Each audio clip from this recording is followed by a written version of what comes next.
Magandang umaga mga kabay. So ayan, meron po akong estimate dito mga kabay. Ang model nito mga kabay dito 5899. So ayan po, kalas-kalas na po yung dinala niya. Tanggal na po yung handle. Sabi ng customer, ito lang daw problema. Ayan.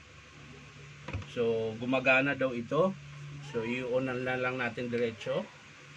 Ayan. I-testing natin kung gumagana ba.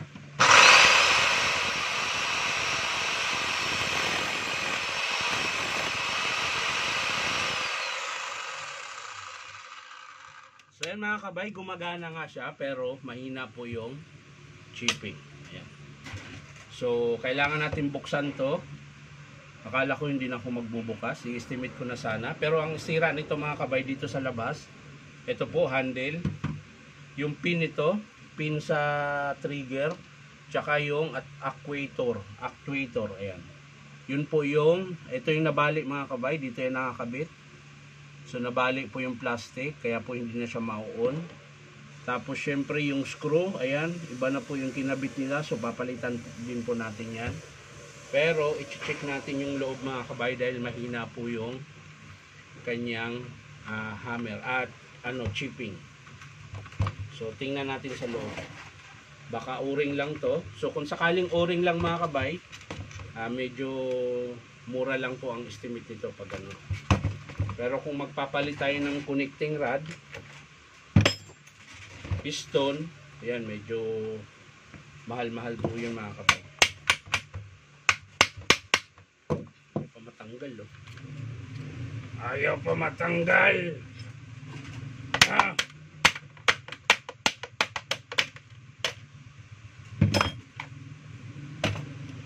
So bubuksan po natin dito sa kanyang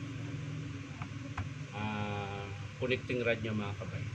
So tatanggalin ko lang muna yung screw mga kabay. So yan mga kabay, nakalas ko na po yung screw. So unahin muna natin yung spindle niya mga kabay.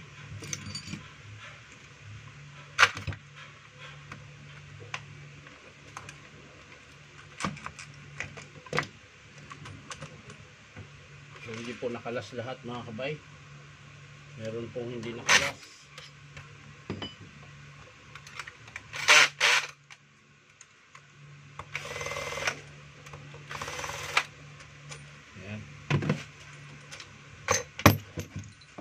Ayan mga kabay, putol po yung big piece nya, kaya pala mahina po yung chipping nya. So ayan, check natin agad yung kanyang piston mga kabay para malaman natin. Ayan, kalog na rin po yung kanyang connecting rod. Ayan, mapapansin nyo mga kabay. Ayan po, nakaangat na po yung pinaka niya, yung sapin or bushing. Ayan. So papalitan din po natin yan. Tapos yung o-ring pitpit na po, ayan. Apudpud na. Tapos ang pinakadahilan mga kabay kung bakit mahina yung kanyang bayo, ito po. Ayan. Bali po yung bit piece niya mga kabay. Ayan. Dapat po pag ganyan yan. Ayan. So bali po. Papalitan din po yan. Tapos ito, kaya binaklas ko po yung flange nya. So kung mapapansin nyo mga kabay, ayan po, kalog na po siya. So magpapalit po tayo ng flange. Ito po. Ito po yung papalitan natin. Ayan. Medyo malakas yung palag nya. So, minsan isa din yan sa dahilan kung bakit nabali po ito. At syempre, pag ginagamit mo yan, pag pumapalag po ito, nagbabago po yung kanyang bit piece. Ayan, parang tumatabingi siya. Kaya maaring minsan nabali or minsan naman, talagang sobrang diin lang yung gumagamit nito. Ayan. So, sa armature mga kabay, wala tayong problema dahil gumagana naman po. So dito po sa striker niya, titingnan natin.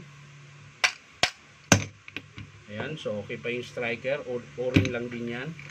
Check din natin yung kung kalog yung cylinder. So wala naman pong Hindi naman po siya ganun kakalog mga kabay. Tamang-tama lang.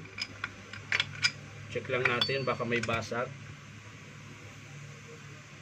Yan. Minsan kasi ganun eh. Kaya kailangan punasan nyo po ito mga kabay. Kasi minsan may crack po yan. So wala naman po mga kabay. Ayan. Sa loob. Ayan. So hindi po lumalim mga kabay. So okay pa po yung cylinder. Ayan. So dito tayo sa kanyang, ayan, yung sleeve.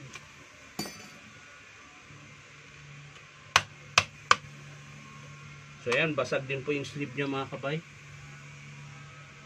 Ayan po. Ayan, dalawa.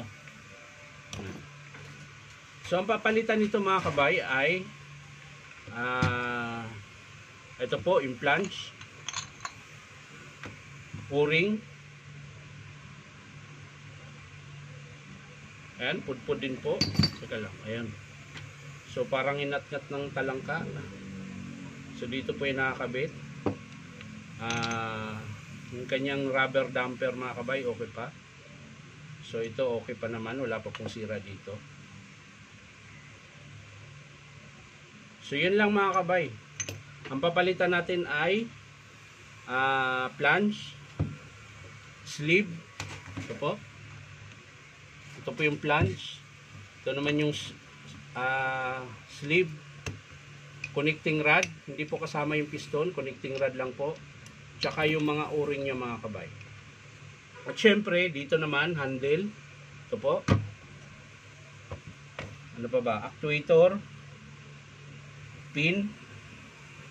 Tsaka yung screw niya mga kabay. 1, 2, 3, 4, 5, 6, 7.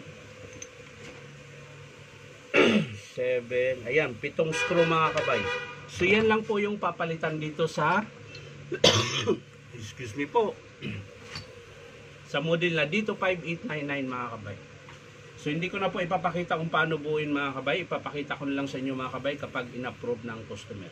So yan lang po mga kabay. Maraming salamat sa panonood at pa-like and share na rin po. At syempre po baka naman pwedeng makahingi sa inyo na isang subscribe dito po sa aking YouTube account na Inom Tabay. So maraming salamat ulit. Bye-bye.